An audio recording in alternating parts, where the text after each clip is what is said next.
Hey, what's up guys? Thanks for dropping by the channel. So I think it's safe to say, if you're shopping around for a dress watch that's under $500, you typically aren't going to expect too much out of the dial design and finishing. However, with the brand Seiko, I think they can break that rule in a lot of their different lineups, but in particular, I had the chance to check out the Seiko Presage line. And I'm wearing the green Cocktail Time. And I gotta say, this watch trends for around $400 US, and the amount of dial detail and finishing can easily rival most watches that cost double or even triple that price. In fact, if you were actually to hold this watch up to some of my Seiko sports models, like my SARB 033 or my Grand Seiko SBGN 003, I think you'd be hard pressed to find that the Presage is actually the most affordable of all of them.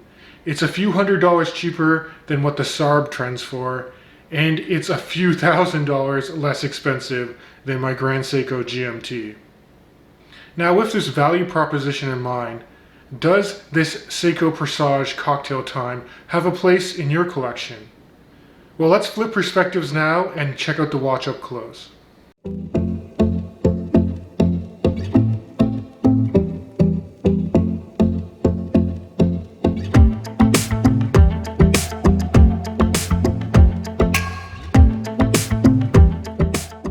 Alright, so now we're in my studio, so we can take a closer look at this Seiko Presage Cocktail Time. And as you can see, it's just resting on the inner display box you get when you purchase the timepiece, along with the hang tag here. And for those of you that are wondering, this is the reference number SRPD37, and it's a J1 model. So here's a closer look at this beautiful green Presage model.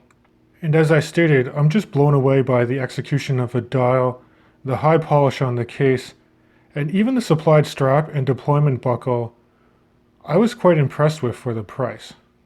Now this watch is quite wearable, coming in at about 69 grams on wrist. And as far as dial dimensions go, you're looking at about a 40.5 millimeter case diameter. The side profile here between my thumbs, lug to lug, is 47 millimeters. Case thickness is just under 12 millimeters, and that's to a beautifully domed Hardlex crystal, which they just did a really great job with. And then the lug gap here for the supplied leather strap is 20 millimeters. The strap itself tapers down to about 18, and you have a very nice Seiko deployment buckle, which I'll go into a little bit later. So let's talk about the best feature of this watch, and that again is the dial design. I mean, at a macro level, you really come to appreciate all of the applied indexes, which are multifaceted, and they just grab into play with the light in such a good way. In a similar respect, they even took the time to border the date aperture at the 3 o'clock position with a beautiful silver border that matches the same mirror polish that are used on the indexes themselves. You get the same level of finishing on the hand stack. You have nice Dolphin style hour and minute hands, and a very elegant elongation of the second hand with kind of a needle counterpoint there on the end. And then even the Seiko logo itself is done in applique in high polish, and the printing for Presage Automatic near the 6 o'clock is extremely crisp as well. But where I think this watch impresses the most is of course with the texture on the dial. It's just a very strong ribbed pattern that just seems to propagate out from the center of the watch to the edges of the dial.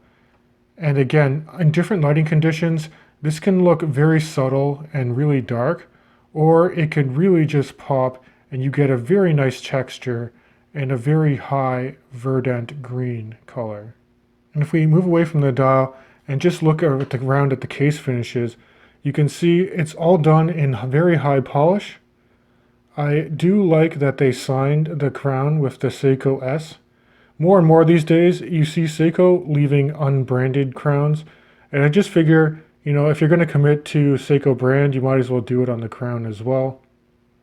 The crown itself is quite well sized. It's almost an onion style crown, and the grip the knurling on it is done to a very high level, and it's very easy to manually wind the Seiko in-house caliber 4R35 that beats away inside this watch. Now if you flip the watch over, the surprises continue because you can see that the movement is actually cased with a Hardlex see-through display back that showcases the 4R35 movement ticking away there.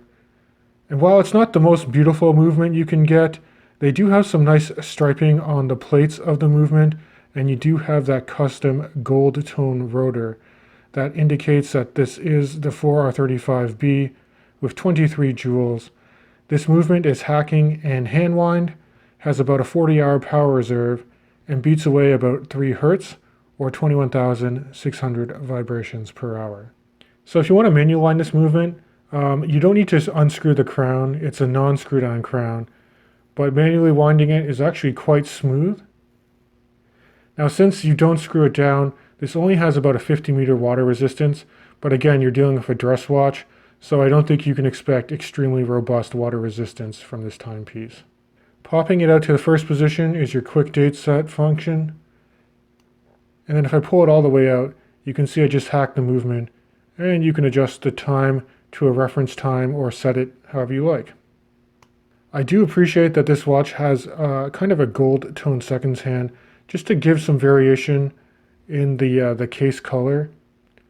I think one thing they could potentially improve in the future is maybe replace the case from stainless steel and use bronze.